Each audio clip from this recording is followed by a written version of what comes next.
Morning friends, आज मैं आपके लिए कुछ और अच्छे साइंस के प्रश्न लेके आया हूँ जो परमाणु एटम से संबंधित है ना। ठीक है, पहला क्वेश्चन देखिए।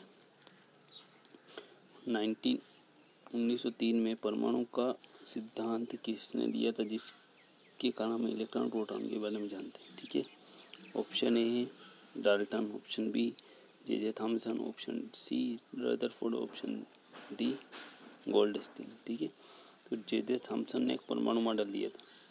जे थॉमसन या टॉमसन भी बोलते हैं इसको, है ना।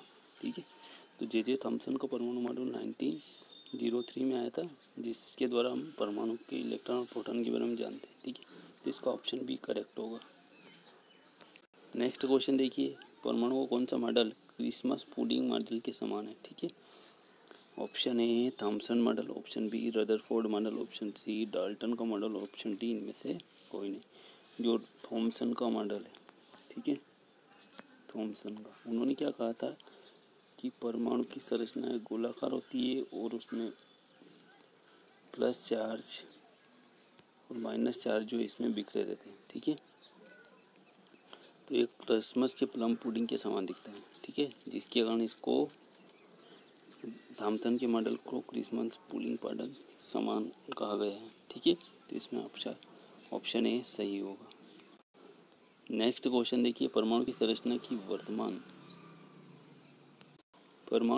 की वर्तमान अवधारणा किस वैज्ञानिक द्वारा दी गई। Option A Rutherford, option B Goldstein, option C Niels Bohr, option D J Thomson. ठीक है, तो नील्स बोर के द्वारा जो परमाणु की संरचना है वह अवधारणा वर्तमान में वह सबसे बेटर है। ठीक है, और वर्तमान में वही को मान्य किया गया।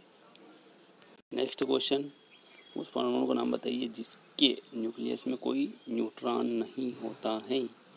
Option A oxygen, option B hydrogen, option C phosphorus, option D sodium. ठीक है, ये न्यूक्लियस है। ठीक है, और ये परमाणु इसका न्यूक्लियस। ठीक है, अब ये बोल रहा है कि उस परमाणु का नाम बताइए जिसके न्यूक्लियस में कोई न्यूट्रॉन नहीं होता है। ठीक है, ऑक्सीजन में होता है, फास्फोरस में भी होता है, सोडियम में भी होता है। हाइड्रोजन एक सा परमाणु है ना, कौन सा, हाइड्रोजन, जिसके न्यूक्लियस में कोई न्यूट्रॉन नहीं होता है। आपको पता होगा कि किसी परमाणु में प्रोटॉन होता है, न्यूट्रॉन होता है और इलेक्ट्रॉन होता है। ठीक है, ये तीन चीज़ें पाई जाती हैं। तो न्यूट्रॉन किस में नहीं होता है, हाइड्रोजन में। नेक्स्ट क्वेश्चन, कौन सा मॉडल एक परमाणु की स्थिरता की व्याख्या करने में सक्षम नहीं है।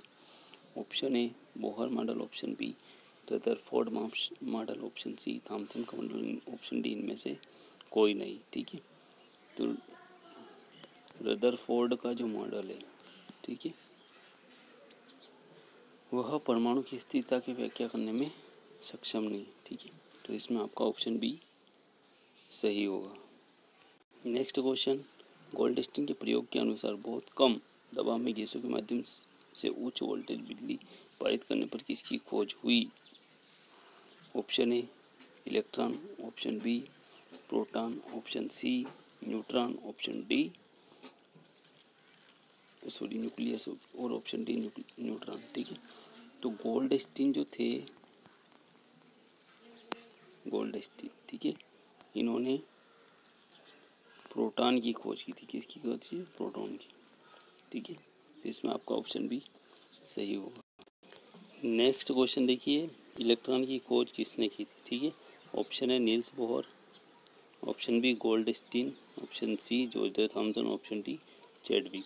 ठीक है, तो जे थॉमसन जो थे, ठीक है, थॉमसन, जिन्होंने इलेक्ट्रॉन की खोज की थी, तो इसमें आपका ऑप्शन सी सही होगा।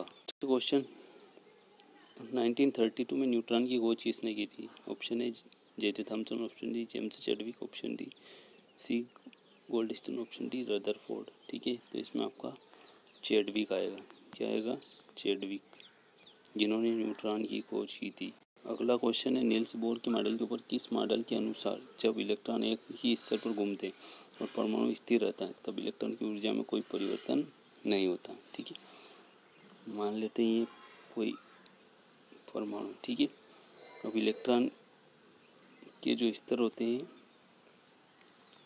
टोटल 4 स्तर होते हैं ना। जब इलेक्ट्रॉन इसी कक्ष में घूमेगा, ठीक है, यहीं पर घूमेगा या इस कक्षा में घूम रहा है, ठीक है, इसमें कंटिन्यू घूम रहा है, अदर कक्षा में प्रवेश नहीं करता है, तो क्या होता है कि परमाणु स्थिर रहता है ना, और उसकी एनर्जी में कोई परिवर्तन नहीं होता है। ये कहा था बोहर ने। किसने कहा था? नील्स बोहर ने, ठीक है। आपका ऑप्शन ए सही होगा। नेक्स्ट देखिए, सोडियम के इलेक्ट्रॉनिक विन्यास है, ठीक है।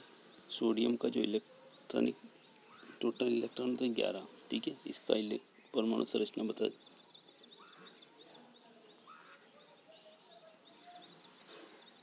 देखिए, नील्स बोहर के अनुसार किसी भी परमाणु की बाह्यतम कक्षा में अधिकतम 2 इलेक्ट्रॉन आते हैं। कितना आते हैं? 2 इसमें बता। सेकंड कक्षा में अधिकतम 8 आ सकते हैं। कितना आ सकते हैं? 8। 1 2 3 4 5 6 7 और 8, ठीक है। अब बचा कितना है? 1, तो लास्ट वाली कक्षा में आ जाएगा। तो 2 8 1 मतलब टोटल ऑप्शन ए अपना मैच कर रहा है, ठीक है। हाँ, पहली कक्षा में 8 इलेक्ट्रॉन नहीं आते, पहली में 2, ये भी आता है, लेकिन इसमें ये भी गलत है, ये भी गलत है। आपका ऑप्शन ए सही होगा, ठीक है। ऑप्शन ए इज करेक्ट, ठीक है। Thanks for watching dear friends, and please share with your friends and subscribe my channel.